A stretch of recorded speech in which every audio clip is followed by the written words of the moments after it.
This is a recording of Tes Amud Aleph in Maseches Sotah.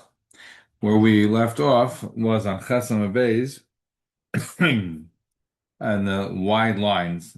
The Gemara says, Tanya, Haya Rabbi Meir Omer. Tanya, Haya Rabbi Meir Omer should point out that this Gemara appears in Sanhedrin on Daf Kuf, and over there we have that this is in the name of Rabbi Meir, not in the name of Rebbe. Not 100% clear why the distinction. Be it as it may, the Gemara says that we have a brayso where Rabbi Meir, where I'm sorry, Rabbi or Rabbi Meir taught minayin shebemida she'adam ma'ided ba ma'ided in loy. Right, in the same way that the Mishnah already told us that bemida she'adam ma'ided ba ma'ided in loy, that the same way a person is going to act, that's the way that they're going to be acted to from Shamayim. Shene'emar, because the pasuk says v'sasa v'shalacha terivena. A besasa is a certain measure, like a sa'ah, like a measure of a sa'ah, as Rashi explains. So besoich oisa sa'ah atma, says Rashi, that is how a person is going to be treated. Says the Gemara, ainli ela sa'ah. So that only tells you the measure of a sa'ah, which is a decent measure. Minayin l'rabis tirkav v'chatzi tirkav, kav v'chatzi kav, roiva v'chatzi roiva. Right? These are other measurements that are significantly smaller than a saw. A saw will be, a big avera. So if you do something big, then it's going to end up redounding or rebounding against you. It makes sense. It's a big avera. It's an avera the size of a saw. But what happens if you did something smaller? A tirkav. A tirkav is a chatzi, a saw, right? Or a chatzi tirkav, right? Which is an eighth of a saw, right? If you go smaller and smaller measurements, maybe you think that there wouldn't be that kind of reaction from Shemayim, that there wouldn't be such a mida keneged mida. The Gemara continues saying, Taiman v'uchla minayin, right? That's an eighth, I'm sorry, an 18th or a 32, 132. These are mamish, very, very small shiurim. And even on something so minor, it's also going to still be responded to from Shemayim. So the more answers Talmud Loimar, Kichol Sa'ain Barash. Again, the play on the words over here for what the pasuk means in terms of the pshat is Sa'ain is mashma the small saw, not a full saw, but a small saw. And what we see then is that on the pasuk of Asasa B'Shalcha Teriven, that's telling you that on the big level, big giant sin, a saw level sin. Then the way a person's going to act, that's the way it's going to be responded to. And then also on a much more minor level, if a person is doing small sins, he's not going to get away with it. That the Shemaim also responds to. We have a different pasuk for that of Ki kol sa'in sa'in barash. Now, the Gemara continues, and later on it's going to come back to be relevant. The Gemara says, "Uminayin shekol pruto pruto mistarefes l'cheshbon gadol." And how do you know that every pruta is going to be mitzaref to be a big, come into a big number? Rashi explains. Let's say that when right, if a person does a ginormous sin, we understand he'll get responded to. If a person does a minor sin, maybe there won't be a major response. But don't think that it's forgotten that there won't be a response. There will be a response even to the small ones. The Gemara is adding over here is that sometimes HaKadosh Baruch Hu waits until there's a amalgamation or a gathering up of a lot of little sins, and then it becomes worthwhile to respond to that. So Rashi explains, even though the first couple of times of doing the small sins there wasn't no response, nevertheless it's mistarfin cheshbon. It's going to get together to be one big cheshbon, a big IOU, right, from heaven is going to be charged to your account. So over here, this line has been used by tzedakah collectors, right? That how you know minayin shekol pruta pruta mistaros l'cheshbon gadol, but in the actual original context, it's used in the negative sense, right? That in terms of averis, the more Averis that you do, even if there's each one individually really minor and not worthy of major retribution, but together they can amalgamate and become something worthy of a serious response. Yeah. So the Gemara says, so how do we know? Right? Like one to one to create the cheshbon where eventually there'll be a response. Now the Gemara continues. So again, we figured out the big major sin, the small sins, and how small sins can be mitzvah. So too we find by Sotah, Shebemida Shemadada Ba Madadu La. So too we find by Sotah that the Mida, that the Sotah is acting in the manner that she acted, so too we act to her. He amda al Pesach Besa Lera Loy. Right, she stood at the door of her house or apartment, right, to be seen. Therefore, the kohen stands by the Shar Nicanor in order to publicize her shame, right, her humiliation. He parsaloi sudrin noan al.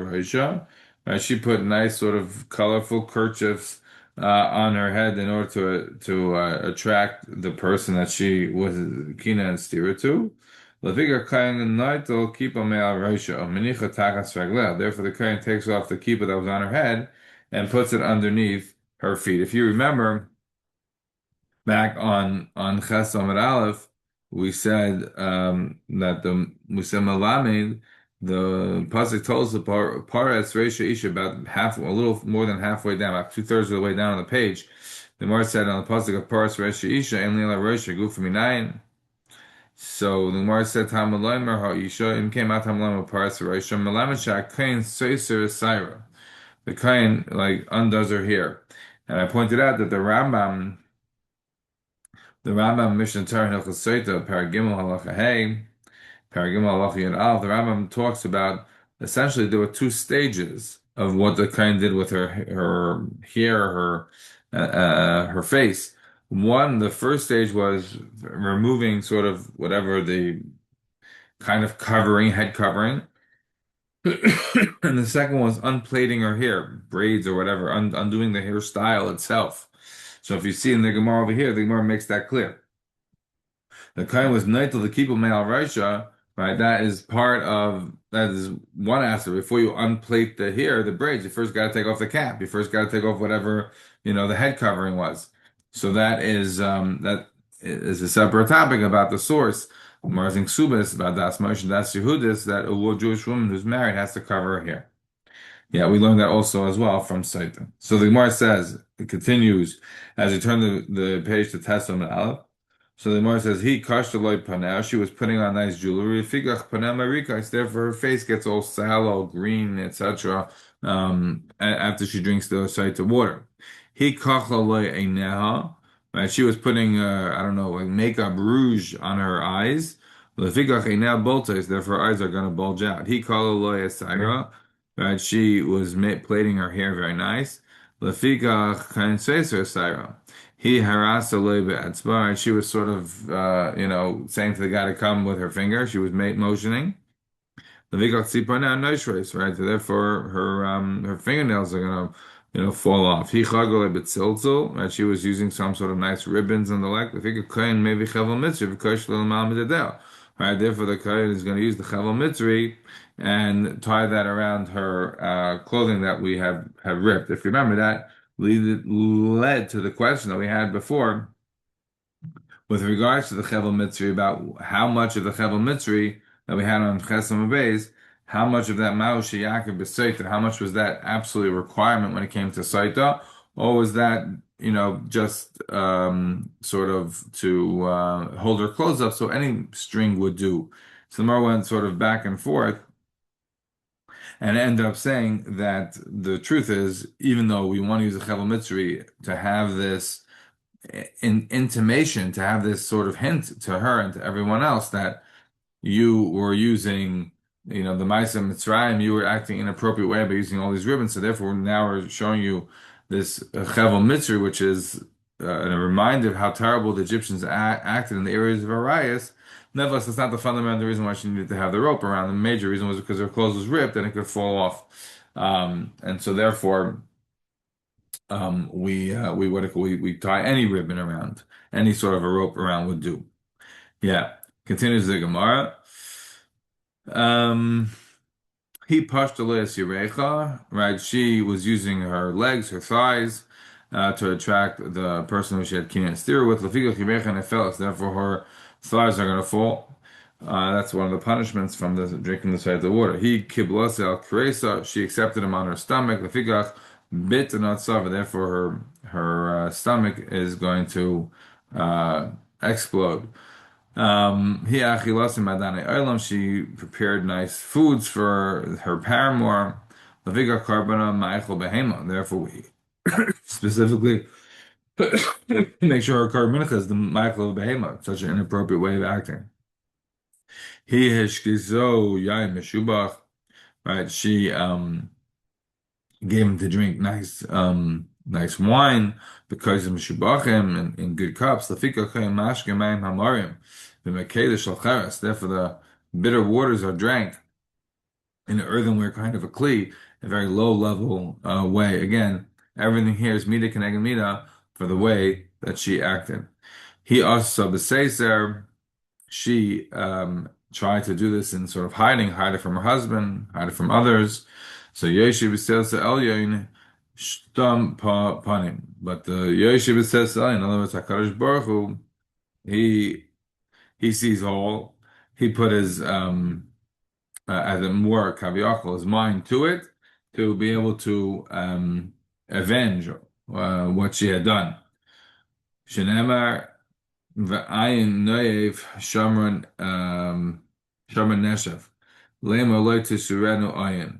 Right, we had already in brachas and machlokes I think on Gimel and Beis if neshev is the day or the night. Here, obviously, it's referring to the evening. So the eye of the knife, right, of the adulterers are watching, to make sure it's evening, so that no eye should pass them by, nobody should see them. It should be able to go on without attracting or eliciting any attention. So the Yeshiva says to Elyon, right, is he sees all, and he's going to take care of that. Davar Acha, another pshat, what it means is who asa b'seiser hamakim person megili, right? He asa b'seiser, she acted in a way that attempted to be devious and underneath the radar of everything, but hamakim, the Rebbeinu Shalom, he was mefarsin that begali, right? He made everyone aware of it. Shenemar techase sina b'masha'in tegala ra'asa b'kol, right? Somebody who's trying to hide their stuff in underneath, right? Masha'in, Rashi explains the chayshach is the darkness. Some people try to keep things under the wraps. Tegala ra'asa b'kol, but it will be revealed in public to all. So now the Gemara asks a question. So now we've seen that that all the different examples of how that applies to the Sotah. Now the Gemara asks, now that we have the pasuk that told us which was necessary to teach us that when one did a small avera multiple times, that could be put together cheshbon gadol to get punished in a serious way. So the Gemara says, "Kichol sa'ain sayan birash lamli." Why do I need the other pasuk? In other words, the initial pasuk that we had, B'sa'aso, was to tell you that you get punished for big sins in the way that you had done wrong. Then we had a second pasuk. Once you didn't do big sins, you did small. So Kichol Sa'ayin Sayin was to tell you even small sins you can get punished. And then we said, oh, and you may not get punished right away, but together it will amalgamate to become deserving one heftig gezinta punishment. And that we learn from Achas La'achas to Cheshbon. So essentially, what we're seeing from Achas La'achas to Cheshbon is the idea that when you do a bunch of small sins, that's sufficient to elicit a punishment when they are amalgamated together. And you get a hefty punishment. So the Gemara says, if that's the case, then you see you are getting punished with a bunch of small sins together, but you see getting punished for the small sins. So why do I need the pasuk of Kichol Sa'ayin Sayin? Why do I need that pasuk anymore? I already know it.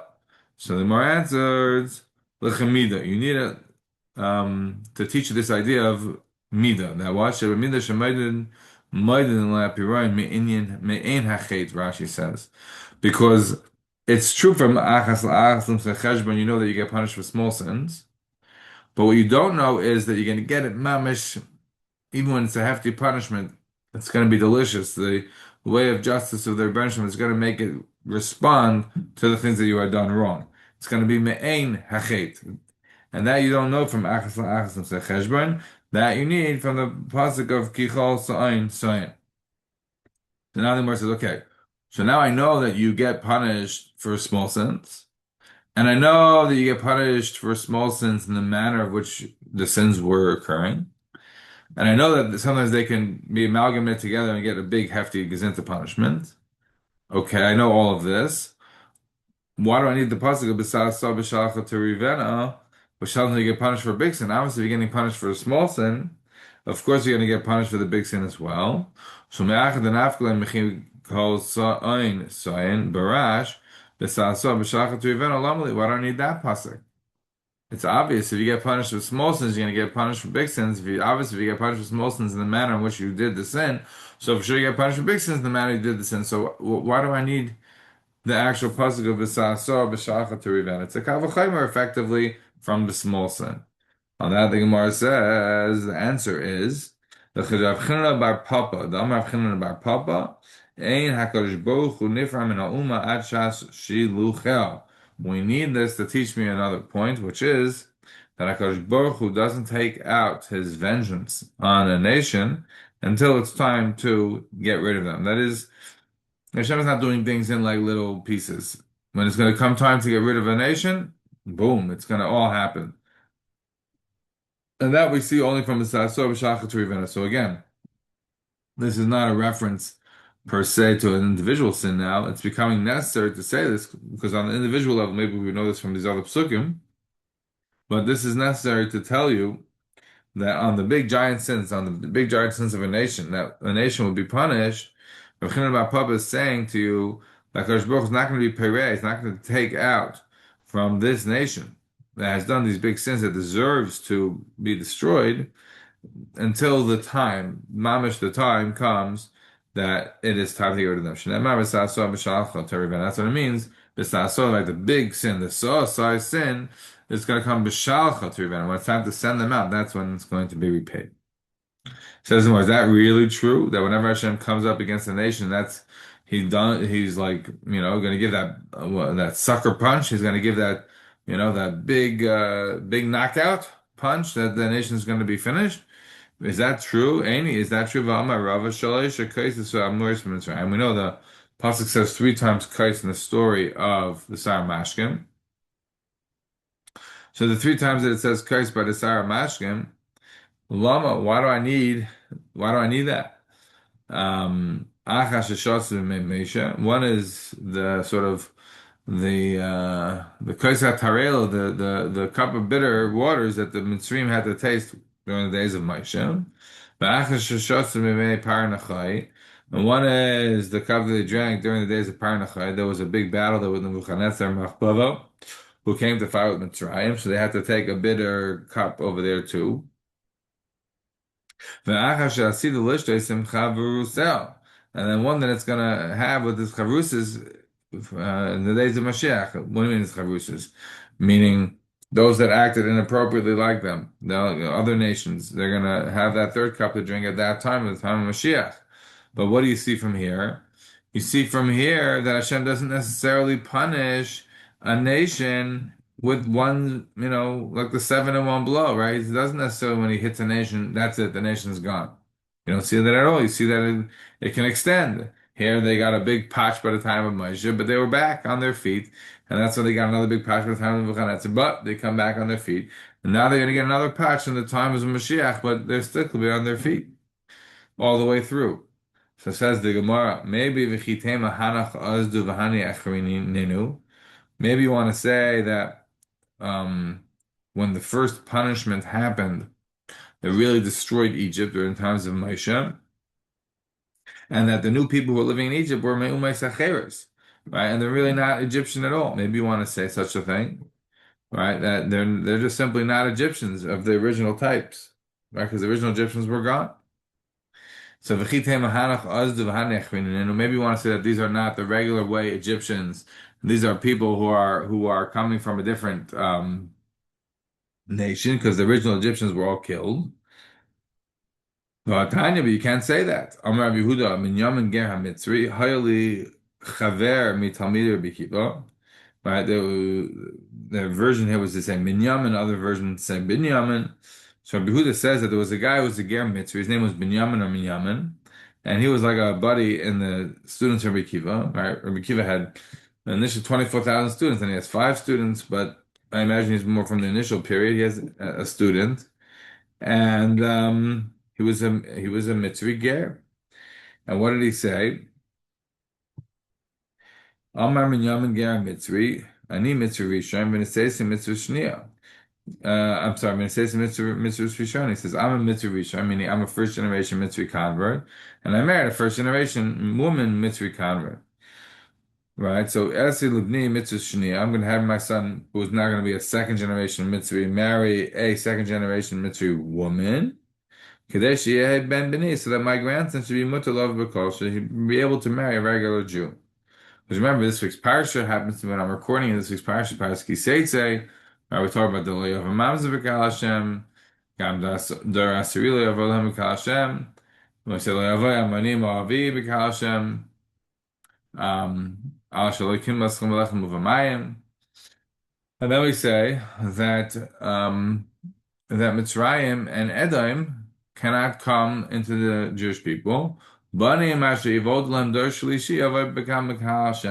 third generation they can come in. So Abba or Binyamin, the Gera Mitzri, is a student of Rabbi Akiva, and he says, I am interested in having my grandchildren be able to be loved with Kol. So I married a Mitzri first generation Egyptian. My son will marry a second generation convert from Egypt. So the third generation will be Yav B'Kal Hashem. So what do you see from this Gemara?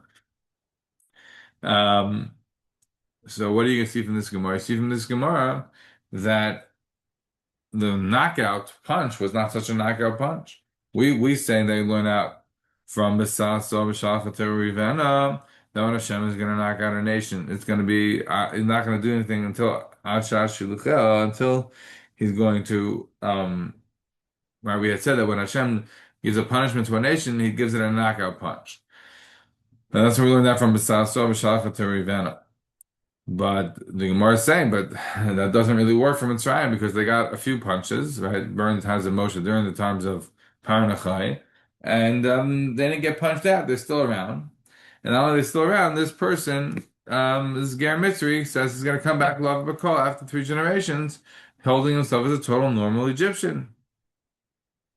Says the Gemara, so if that's the case, then you see that not only do they not give a sucker punch, not only is it not a knockout punch, but you see, they're still, even after the first two, they're still Egyptians today.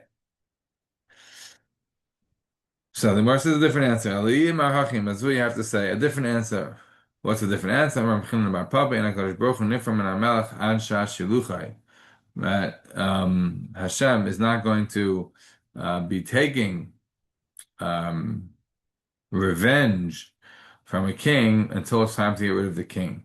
So we have a new lesson now from Besaso B'Shalchat Rivena, and that is Hashem is not going to be pareh from a king. He's not going to go after the king until it's time to get rid of the king. Now, and that we learn out from Shana Besaso B'Shalchat Rivena. That's what we're learning out from there. But we have to go back now a step, and the step that we have to go back to is to discuss this sugya of Binyamin Ger Mitzri. Binyamin Ger Mitzri, or Binyamin Ger Mitzri, says he's not able to be loved B'Kol because he's the first generation Mitzri. Now, everyone remembers the Gemara Chav Ches and Brachas that we did also when we quoted it down. We said it's a Mishnah in Yadayim that there was after the machlokes between Rabbi Gamliel and Rabbi Shua, and the deposed Rabbi Gamliel for mistreating Rabbi Shua. So Rabbi Gamliel is deposed, but he still comes to base medrash, unbelievable, and he's participating in the base like a regular guy now. And the Gemara says that Rabbi Gamliel, the case came in, Yehuda Geramayni. I think his name was Yehuda, if I remember correctly. And yes, Yehuda Geramayni. And he came and he says, he Ma'al love call. He says, am I able to get married? So everyone says no, right? Amayni is v'loim Amaynis. Me'avi v'loim Me'av. So you can't get married. To a Jew, you have to, you have to make do with some other kind of a plan, but you can't marry a regular Jewish girl. So Rishua gets up and says, "What are you talking about? Kvar olas hancherva, people call umais. There's no more nations. There's no ammonia, Moavi. All the nations have been mixed." So on that, Rabbi Gamliel responds and says, "But what do you mean? The pasuk says that I'm going to return Ammon and Moab back to I'm going to return them back to their borders." So the Gemara says, "Yeah, 100%. You're going to return them back to the borders." But the pasuk also says Hashem's going to return the Jews to the borders. When the Jews come back to the borders, that's when you could talk about whether Ammon and Moab are at the borders. But before that time, you can't. Before that time, you simply can't. So Ammon and Moab are not yet returned. If they're not yet returned, then they're still under the dictum of what we said about Ammon and Moab that are effectively only Ammoni and Moavi are Asur, Ammonis and Moavis are Mutter. And this guy who's a Ger Ammoni, he's simply not allowed to marry a regular Jewish girl. Full stop. Period. Now, at this stage of understanding the Gemara Brachas Chavches is not talking about a mitzvah, it's talking about a mighty. And over there, you have Rabbi Gamliel who's saying that this person should not be allowed in because of mighty, and you have Yeshua who says it should be allowed in because to that question of aren't they returned, the Gemara says no, they're not returned. The same way the Jews aren't returned, they aren't returned. So what then does it come out? That an Ammoni and Moavi is mutter. Somebody who grew up in Ammon and Moab is not really an Ammonite and not really a Moabite. He just grew up with it, but he's not fundamentally that, and therefore it's mutter for him to be love of a call. That is the Gemara, and you don't have to wait an iota. Now, that's true with regards to an Ammonite. What about with regards to a Mitzri? The Mitzri is more interesting because a Mitzri doesn't say he's also to love Bakal forever, like it says by an Amayim Ra'avi or Mamzer. What we say is that the third generation is able to intermarry. The third generation of converting by a Mitzri. That third generation is able to intermarry with the Jewish people. Now, this idea is actually machlokes in the Rishonim, but whether or not that still applies today. On the one hand, we have the sheet, the Shonach brings down in Even Ezer Siman Dalet, I think it was Halacha Zayin maybe. On the one hand, we have the sheet of the Rush, which says that while it's true that Sancher came along with all the Umays, he was and when it came to Egypt, he was not successful in sort of being available them. What do we mean? Because the the um the Rush is of the opinion because even if they were in fact knocked out of their land, the pasuk gives a kitzvah to when they're going to come back. They were going to come back in 40 years. That's what the number says in Cheskel. And so they've already come back. With Fire Shovel, they're already back. And since they're already back, whoever's living in Egypt today, even if they call themselves Ishmaelim or Arabs, are by definition Egyptians. And therefore, even though they're by definition Egyptians, and therefore you might say, well, they should be also for 3 generations, we halacha say no. We say no, there was a fundamental change that Sanchev did with all ummahs, including Egypt. And so therefore, of the two opinions that we could have, so we have the opinion of the Rosh on the one hand who says it's Aser, Shulchan brings down, and the reason he says it's Aser is because the Mitzrayim who were sent down to exile have returned already 40 years after. So the Egyptians who are there today are the real Egyptians. And on the other hand, we have the opinion of the Rambam. The Rambam says no. Sancher came along as Mavabo, all the Ummais, and that there wasn't an exception to any of that. That included Egypt. So Egypt is now a whole mess of things, and there is no true mitzvah, and therefore Minyamin and Ger mitzvah didn't have to wait to be loved of a call. He could have intermarried with the Jewish people right away. This machlokes in Rashi and the Rambam, Shulchan Aruch brings down both. Each one has a proof from a Tosefta. The Tosefta in Kedushin at the end, Rashi brings it down over here, says that when Binyamin Ger Mitzri announced that he's also of called to for the moment because he's a Mitzri, but his son is the second generation and his grandson is going to be able to come in. So Rabbi Akiva said, Binyamin Ta'isa, you made a mistake. Why? Because we say Kfar Olos Samchev, and that applied to everything, even including Eretz Yisrael. That is the Rush's sort of way of understanding it. The Rambam's way of understanding it is because all Sanchev biblical umais, who is mevabel all the umais, and since he's mevabel all the umais, there's no Egypt today. There's no din of Egypt. There's no din of a Mitzri or an Ammon or Moab. Anybody who wants to convert is able to intermarry no matter what. We say called the Parish from Ruba Parish. As according to the Rush, we say no. There is a Mitzri today. The Mitzri returned. They never were exiled again, and therefore, whatever whatever laws are about the Egyptians, then we have to wait 2 generations applies. Now, so far we've had the Tosefta in Kedushin that says Minyan made a mistake, which, as I say, Rashi knows. Rashi brought down this because Tosefta in Kedushin. And that would be if Rabbi Kiva is saying, Minyamin, you made a mistake, then who's Rabbi Kiva going with? Who's the Tosefta going with?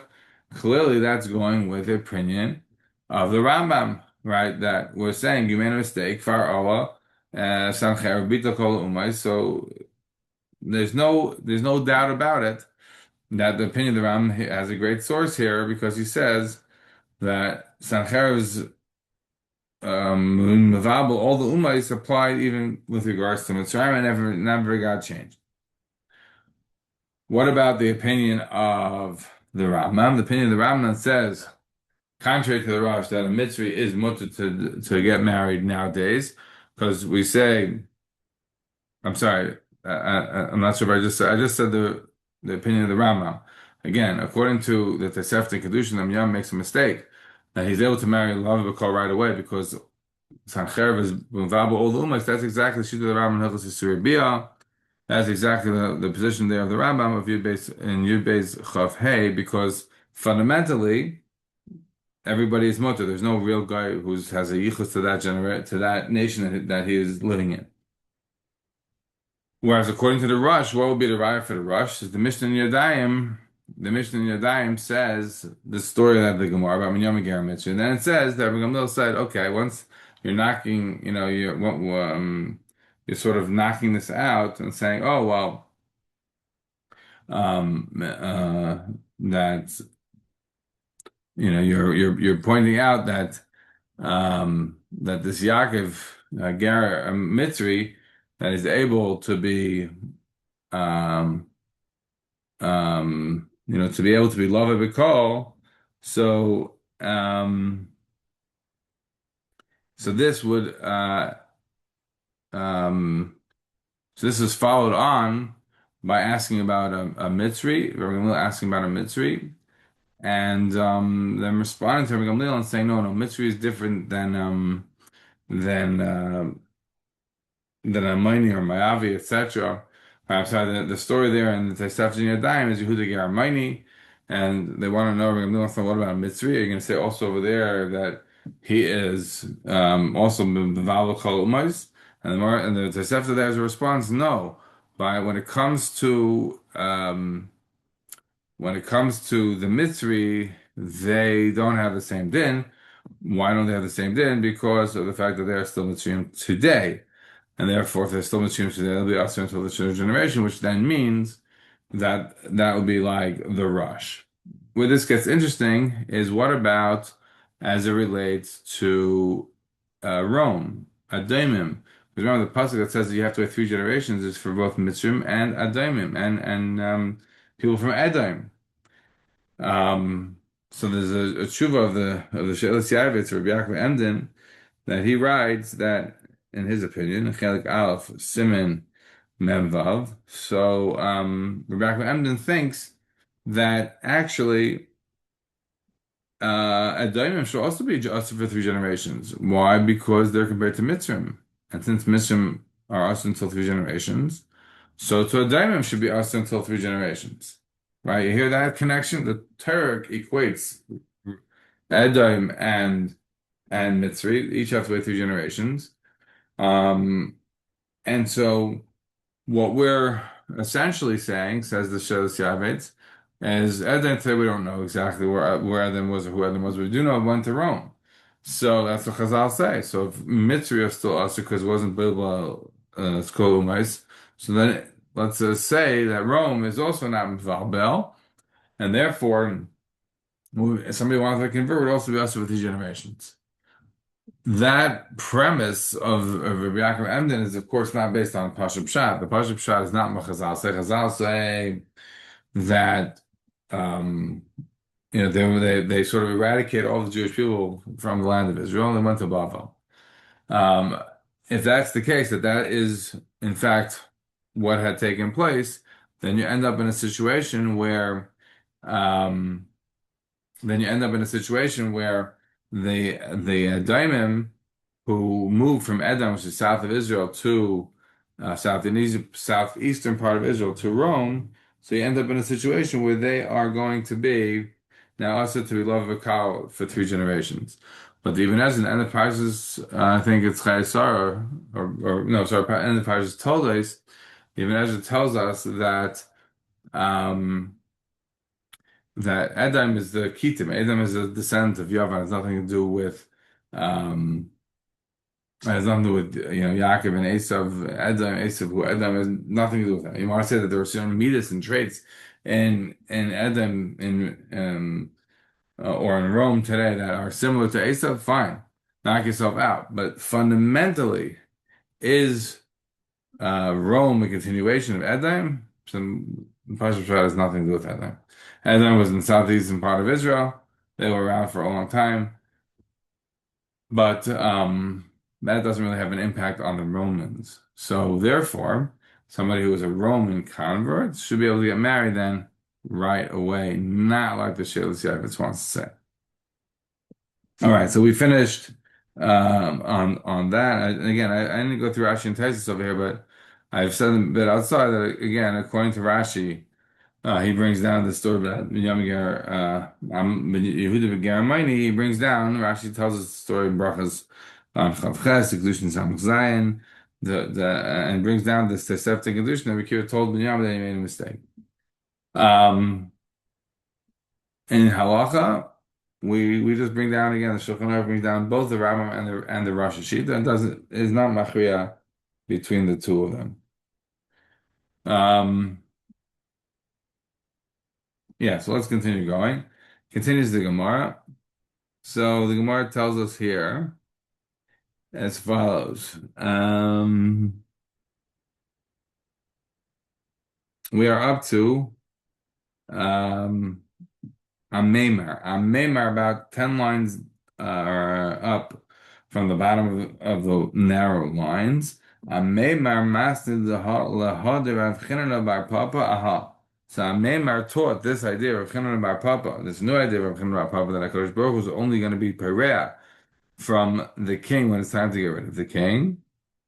So he taught this idea of Rav Chanina bar Papa aha on this. What is the aha? Rashi says, "When Amikra from this pasuk." Or aha, like what did he teach? So the pasuk might have said when the pasuk said, wasn't even when the pasuk says, "Ki ani Hashem l'shanisi." By the time in Yaakov l'chilisam, I am Hashem. I didn't change. But I just you, my children of Jacob. But I'm not going to destroy. What does it mean? It says the more ani Hashem l'shanisi. I am God. I don't change. Like Casey l'um l'shanisi. I don't hit a nation once and then have to like hit him again. If I'm hitting, it's done. Without Temene Yaakov Lechalisa, what does it mean? You children of Yaakov not being destroyed. Hand of the sieve, Chatzi Achlo, I'm sorry, Chitzai Achala, but my arrows, I will lace into them. In other words, I'm going to lose arrows into them. Nevertheless, it's still um, right. It's still worthwhile. So what it means in pasuk, Ani Hashem lo shnisi, I'm Hashem, I don't change. Atem Yaakov Lechalisa, the children of Yaakov are not destroyed. What it means like this. Hana the Sif Chitzai Chalba, my arrows will be eaten up. Chatzi Kalin, Vehain Inan Kalin. Right, the Chitzai, the arrows are going to be destroyed, but Only the arrows are going to be destroyed. Behain Einon Kolam, but they themselves will not be destroyed.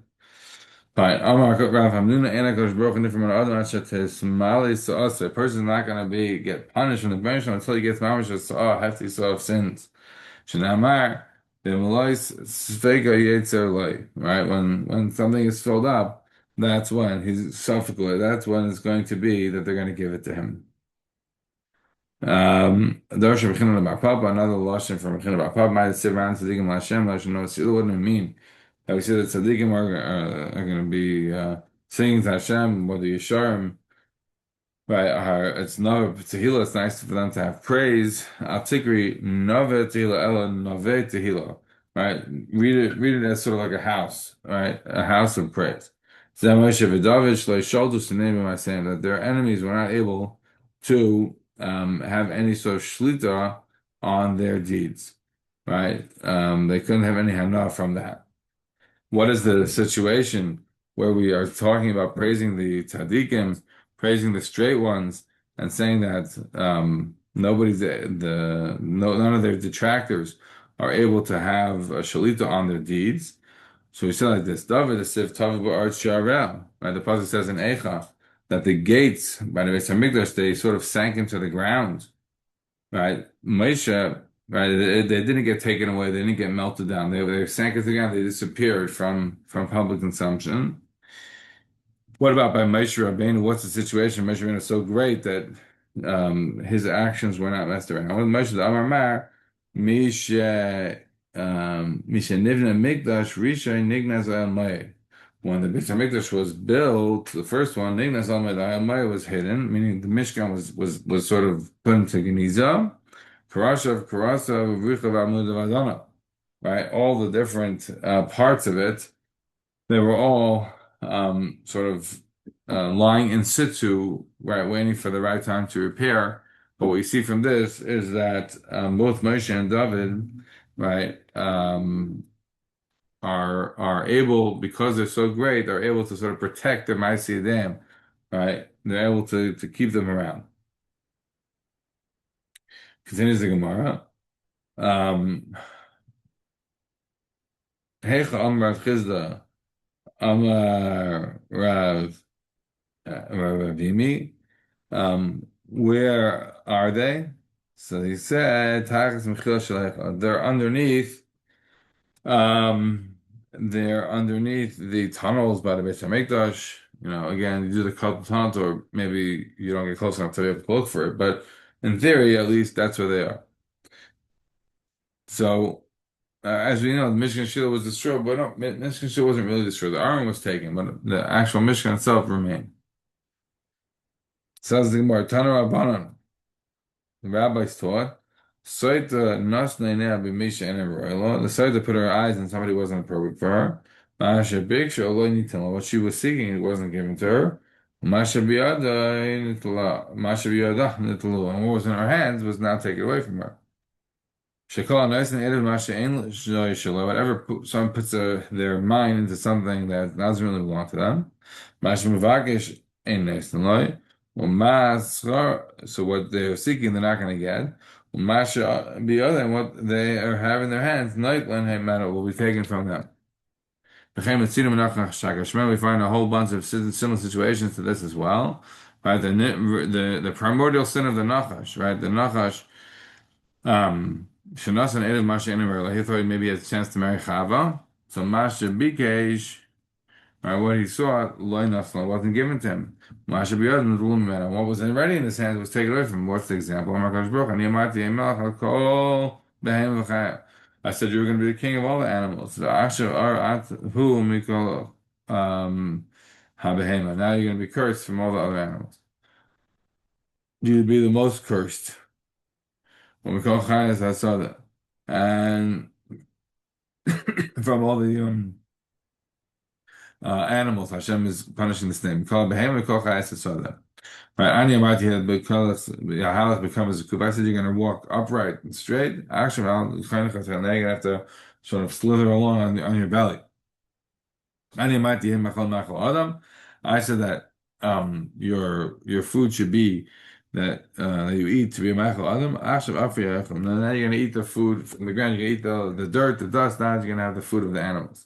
Who Aimer Aharagas Adam Vesas Chava. What do the snake say? I'm going to kill Chava and marry. I'm sorry, I'm going to kill Adam and marry Chava. So the Gemara says. That was the snake's plan. Akshav Eva Ashes bein Chavei Nation. Now there's a hatred between you and the woman, eternal.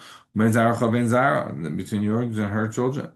Chem Zidu Bekain V'Kairach V'Bilam V'Daig V'Achitef V'Yechazi V'Avshalom V'Adinei V'Uzio V'Haman. So too, this is also found with regards to Cain, Kairach, Bilam, Daig, Achitef V'Yechazi Avshalom and Adinio and uh, um, Uzio and Haman, what do they do? Shenit Noinem and Masha in They all put their eyes on things that were not appropriate. Look for Rashi for some more of these explanations. Masha Bikshu Lo what they saw it wasn't given to them. Masha Biyadam Little Man, what was already in their hands was taken away from them.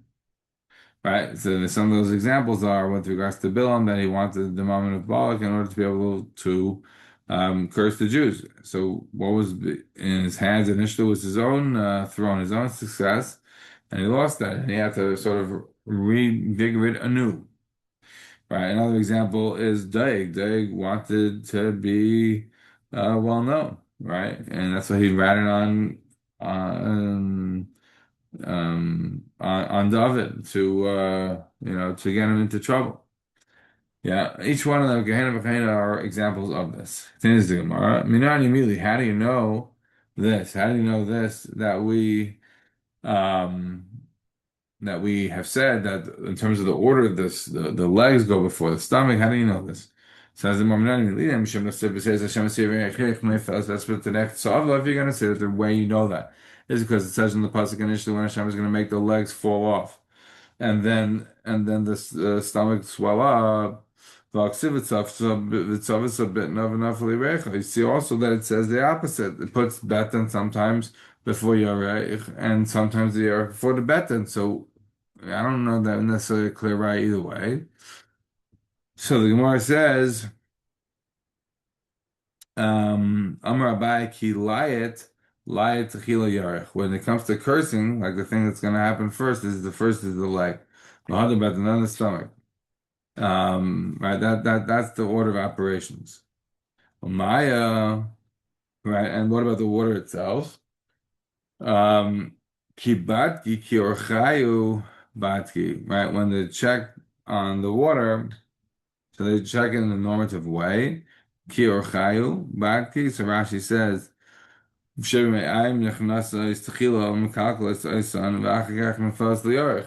you drink water, what is the normal way that the water comes into your body? It comes into your body by drinking it, then it goes first to your stomach, and then it percolates the rest of the body. So what the Gemara is saying is, immediately, how do you know this notion how do you know this idea that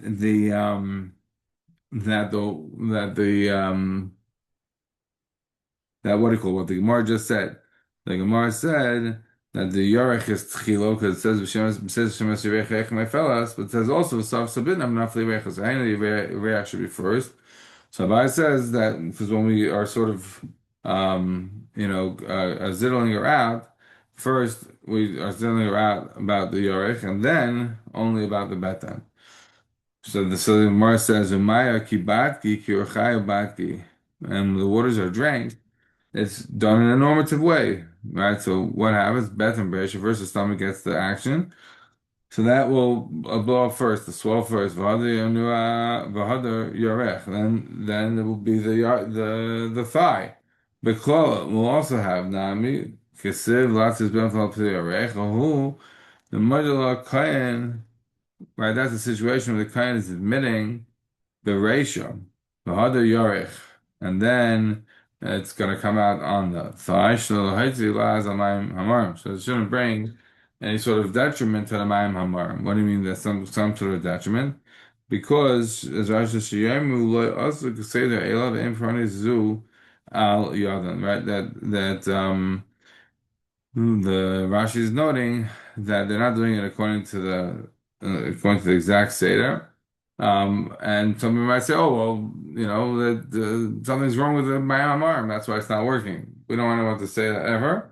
So therefore, the way we have to manage it is to do it in a way that's going to be considered all normative. Yeah, so we are now we're now at the Mishnah Test and Base. So we'll stop over here, and then I'll post the rest of the ones online. Shkoyach.